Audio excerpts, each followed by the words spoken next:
Go ahead. All right. I'd just like to say that Samuel Chin, I'm one of your fans, and one love, man. So, this right here is the glomerulus, right here. The capsule that's around it is called the glomerular capsule or Bozeman's capsule, same thing. You got some afferent arterioles that go to it, and then you got the efferent arterioles that go from it. This region right here is called the macula densa. So if you take this thing and make it smaller, and look at that, this is basically a blown up picture of that. So here's a glomerulus right here. Here's like parts of the renal pyramid, this renal cortex, this whole region. So if you look at the glomerulus, then you got, let's see here, so first you're going to want to look at where the collecting duct is in respect to the glomerulus, so then you can decide which is the proximal and distal convoluted tubule. The one close to the collecting duct is going to be the distal convoluted tubule because it's the furthest away from the glomerulus. Glomerulus, the one next to it, is the proximal convoluted tubule. This whole structure right here is called the loop of Henle. You got the descending loop that goes down here, then the ascending loop that goes up here, and then empties in the collecting duct, which goes down here.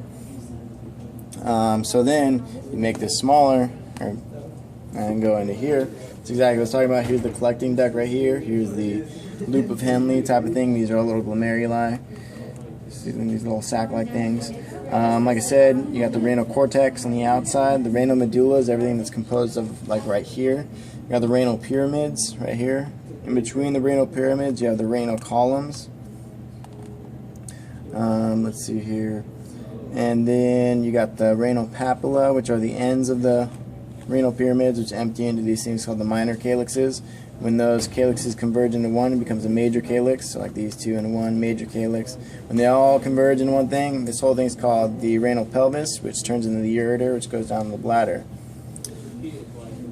Other than that, you got these things called arcuate arteries that run alongside right here, and these little ones that come up are called the interlobar arteries.